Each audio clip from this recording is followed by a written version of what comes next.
Hello everyone, this is Aarti and welcome to SR education online classes. Guys, last class में हम लोग जो discuss कर रहे थे आरटी 2011 के क्वेश्चन पेपर को हम लोगों ने सोल्व किया था लेवल 1 का।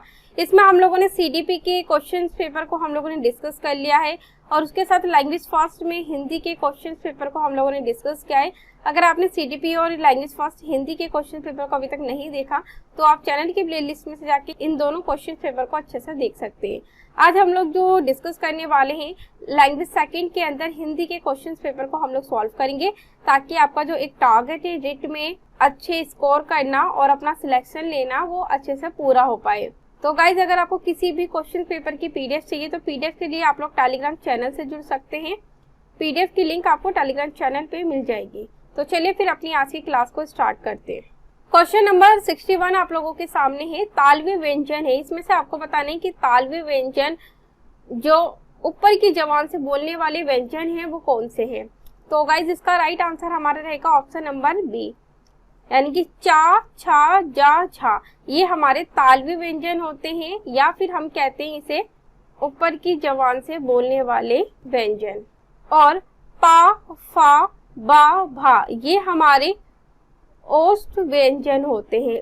ओष्ठ यानी कि होठों से बोलने वाले व्यंजन होते हैं। तो इसे आपको ध्यान रखना है। ता, था, दा और धा ये जो व्यंजन है हमारे दंतीय यानी कि दांतों से बोलने वाले व्यंजन होते हैं। और टा, ठा, डा, ढा तो ये वाले जो व्यंजन होते हैं हमारे मूर्धनीय यानी कि कठोर आवाज निकालकर जो व्यंजन बोले जाते हैं उन्हें मूर्धनीय व्यंजन कहते हैं।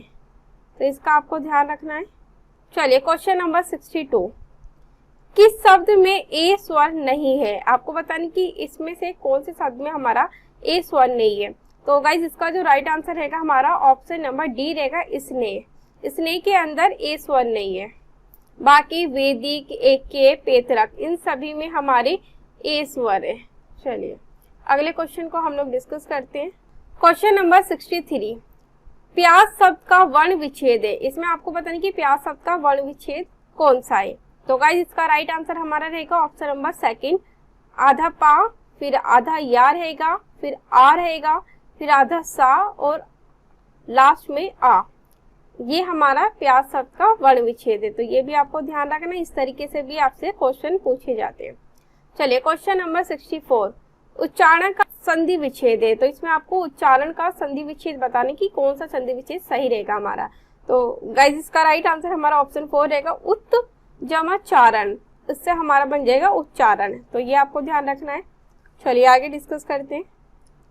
क्वेश्चन नंबर 65, बहुवचन कहते हैं, यानी कि बहुवचन किन्हें कहते हैं वो आपको बताना है। ऑप्शन फर्स्ट में क्या, शब्द के जिस रूप से बहु का बोध हो। क्या ऑप्शन सेकंड रहेगा, शब्द के जिस रूप से वस्तु या प्राणियों की संख्या का बोध हो। या ऑप्शन थर्ड रहेगा, शब्द के जिस रूप से किसी की जाति का बोध हो। या ऑप्शन 4 रहेगा, शब्द के जिस रूप से एक से अधिक व्यक्तियों, वस्तु आदि का बोध हो। तो गाइस, इसका राइट आंसर हमारा ऑप्शन नंबर 4 रहेगा, शब्द के जिस रूप से एक से अधिक व्यक्तियों, वस्तु आदि का बोध हो उसी को हम बहुवचन कहते हैं। चलिए क्वेश्चन नंबर 66, किस समूह के सभी शब्द यौगिक है। आपको बताएंगे कि किस समूह में सभी शब्द हमारे यौगिक है। तो इसका राइट आंसर हमारा रहेगा गाइस ऑप्शन नंबर सेकंड, रसोई घर, अनपढ़, पुस्तकालय, राजमहल ये सारे शब्द हमारे यौगिक शब्द है। तो इसका आपको ध्यान रखना है। क्वेश्चन नंबर 63, किस समूह के सभी शब्द विदेशी है, यानी कि जो हमारे देश के शब्द नहीं है, विदेशी शब्द है वो कौन से है। तो इसका राइट आंसर रहेगा हमारा ऑप्शन नंबर फर्स्ट, किताब, सिनेमा और संतरा ये सारे शब्द हमारे विदेशी शब्द हैं। चलिए क्वेश्चन नंबर 68, किस समूह के सभी शब्द चंद्रमा के पर्यायवाची है। तो आपको बताना कि चंद्रमा के पर्यायवाची कौन से शब्द हैं। तो इसका राइट आंसर हमारा रहेगा ऑप्शन फर्स्ट, शशि, इंदु, रजनीपति ये सारे हमारे चंद्रमा के पर्यायवाची शब्द हैं।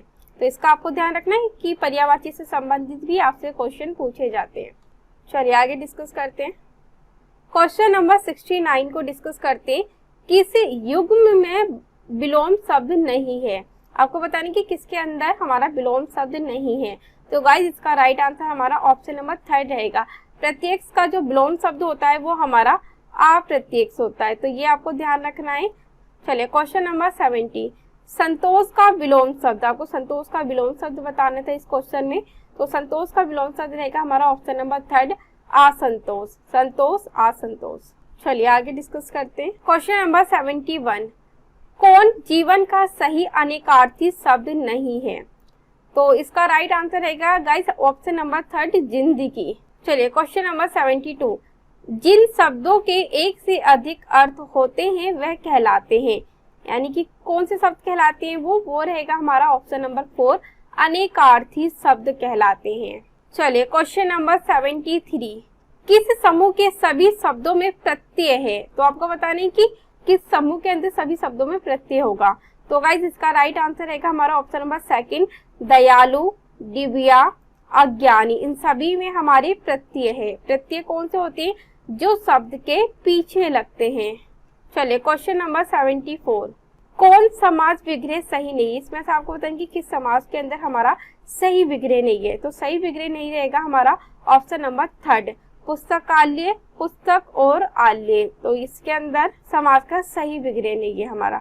चलिए इसका आपको ध्यान रखना है। अगले क्वेश्चन को हम लोग डिस्कस करते हैं। चलिए क्वेश्चन नंबर 75, जिसका पहला पद विशेषण हो और दूसरा पद विशेष्य हो उसे कहते हैं, उसे क्या कहते हैं, यानी कि कौन सा समास कहते हैं? उसे हम कहते हैं कर्मधारय समास। तो ये आपको ध्यान रखना है। चलिए क्वेश्चन नंबर 76, संध्या और रात्रि के बीच का समय के लिए सर्वाधिक उपयुक्त शब्द है।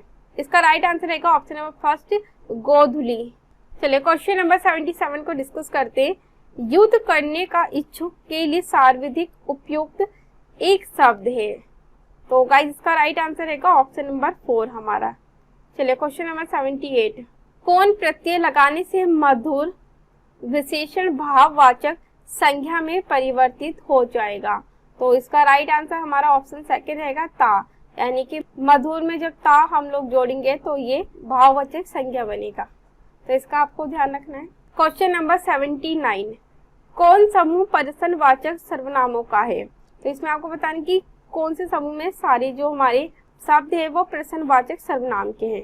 तो गाइस इसका राइट आंसर ऑप्शन 4 रहेगा कौन, किसे और कब। चलिए क्वेश्चन नंबर 80 को डिस्कस करते हैं। जहां एक क्रिया के समाप्त होने के तुरंत बाद दूसरी पूर्ण क्रिया के होने का बोध होता है, जैसे दिनेश पढ़कर सोया, वहां पहली क्रिया को कहते हैं, यानी कि पहली क्रिया को कौन सी क्रिया कहते हैं? तो गाइस इसका राइट आंसर रहेगा हमारा ऑप्शन नंबर सेकंड पूर्वकालिक क्रिया।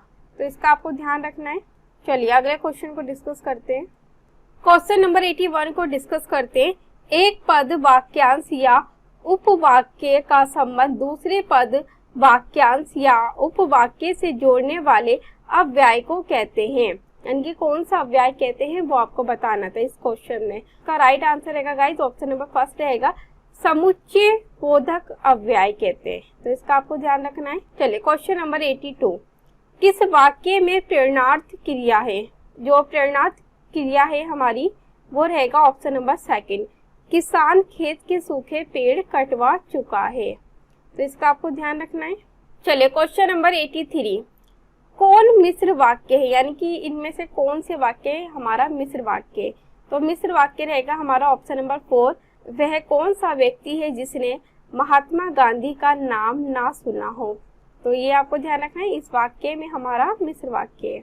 चलिए क्वेश्चन नंबर 84, राम आया भाई से मिला और तुरंत लौट गया, ये वाक्य है, यानी कि कौन सा वाक्य है हमारा? तो ये जो वाक्य रहेगा गाइस ऑप्शन नंबर सेकंड रहेगा संयुक्त वाक्य है ये। तो इसका आपको याद रखनी कि ये वाक्य से रिलेटेड भी आपसे क्वेश्चन पूछे जाते हैं। चलिए अगले क्वेश्चन को डिस्कस करते हैं। क्वेश्चन नंबर 85, किसी बड़े अंश का संक्षिप्त रूप दर्शाने के लिए किस चिन्ह का प्रयोग किया जाता है? तो किस चिन्ह का प्रयोग किया जाता है गाइस? इसका राइट आंसर रहेगा ऑप्शन फर्स्ट लाघव चिन्ह या संक्षेप सूचक चिन्ह का प्रयोग किया जाता है। तो इसका आपको ध्यान रखना है, इंपॉर्टेंट क्वेश्चन है। चलिए क्वेश्चन नंबर 86, सही विराम चिन्हों वाला वाक्य कौन है? तो सही विराम चिन्हों वाला जो वाक्य रहेगा वो ऑप्शन नंबर थर्ड रहेगा छी तुमने तो नाम ही डुबो दिया, कि तुमसे ये काम नहीं हुआ इसलिए तुमने नाम ही डुबो दिया सबका। तो ये आपको ध्यान रखना है। चलिए आगे डिस्कस करते हैं। क्वेश्चन नंबर 87, कौन अर्थ सही नहीं? इसमें से आपको बताएं कि किसका अर्थ सही नहीं है। जो सही नहीं है वो रहेगा हमारा ऑप्शन नंबर फर्स्ट, छठी का दूध याद आना, बचपन का लाड प्यार याद आना। ये जो हमारा अर्थ है वो गलत है, तो इसका आपको याद रखना है। और बाकी सेकंड हमारा सही रहेगा, आस्तीन का सांप होना, समीप का विश्वघाती होना। यानी कि जब कोई हमारे पास वाला दोस्त या कोई फैमिली मेंबर जो विश्वघात कर देता हमारे साथ, तो उसे हम कहते हैं आस्तीन का सांप होना। और ऑप्शन थर्ड में भी सही दिया है, त्रिशंकु होना। त्रिशंकु यानी कि कोई काम करते हुए बीच में ही अटक जाना। और ऑप्शन 4 में क्या है, खून सफेद हो जाना। खून सफेद का अर्थ होता है दया ममता ना रह जाना। तो ये आपको ध्यान रखना है। चलिए क्वेश्चन नंबर 88 को डिस्कस करते हैं। खेत रहना अर्थ है, यानी खेत रहने का क्या अर्थ रहेगा? तो गाइस इसका राइट आंसर रहेगा ऑप्शन नंबर फर्स्ट, शहीद हो जाना। चलिए आगे डिस्कस करते हैं। क्वेश्चन नंबर 89, इसमें आपको बताना कि किस में हमारा सही अर्थ है। तो गाइस इसका राइट आंसर हमारा रहेगा ऑप्शन फर्स्ट, छाती पर सांप लौटना का अर्थ होता है ईर्ष्या करना। किसी व्यक्ति से जब ईर्ष्या करते हैं उसे कहते हैं छाती पर सांप लौटना। चलिए क्वेश्चन नंबर 90 को डिस्कस करते हैं। ये लास्ट क्वेश्चन है और इसके हमने टोटल 30 क्वेश्चन थे, उस सभी को डिस्कस किए हैं। रंग में भंग होना का अभिप्राय क्या है? तो इसका राइट आंसर रहेगा ऑप्शन नंबर थर्ड गाइस, उल्लास में विघ्न पड़ना। जब खुशी के मौके पे कोई दुर्घटना घट जाती है या कोई आपत्ति आ जाती है तो उसे हम कहते हैं रंग में भंग होना। तो ये आपको ध्यान रखना है। तो चलिए आज की क्लास को हम लोग यहीं समाप्त करते हैं और अगली क्लास में हम लोग प्रीवियस क्वेश्चन पेपर को भी डिस्कस करेंगे और उसके साथ साथ हम लोग अपने सिलेबस को भी कंप्लीट करेंगे, रिट के अंतर्गत जो भी इंक्लूड है, और उसके साथ साथ हम लोग मॉडल टेस्ट पेपर को भी सॉल्व करेंगे ताकि रिट में हम लोग 120 प्लस से अब अपनी जो नंबर है उसे अचीव कर पाए। और गाइज अगर आपको इसके पीडीएफ चाहिए तो पीडीएफ के लिए मैंने पहले ही बोला आप लोग टेलीग्राम से जुड़ सकते हैं। पीडीएफ आपको टेलीग्राम चैनल पे आसानी से प्राप्त हो जाएगी। तो थैंक यू सो मच आज की क्लास के लिए।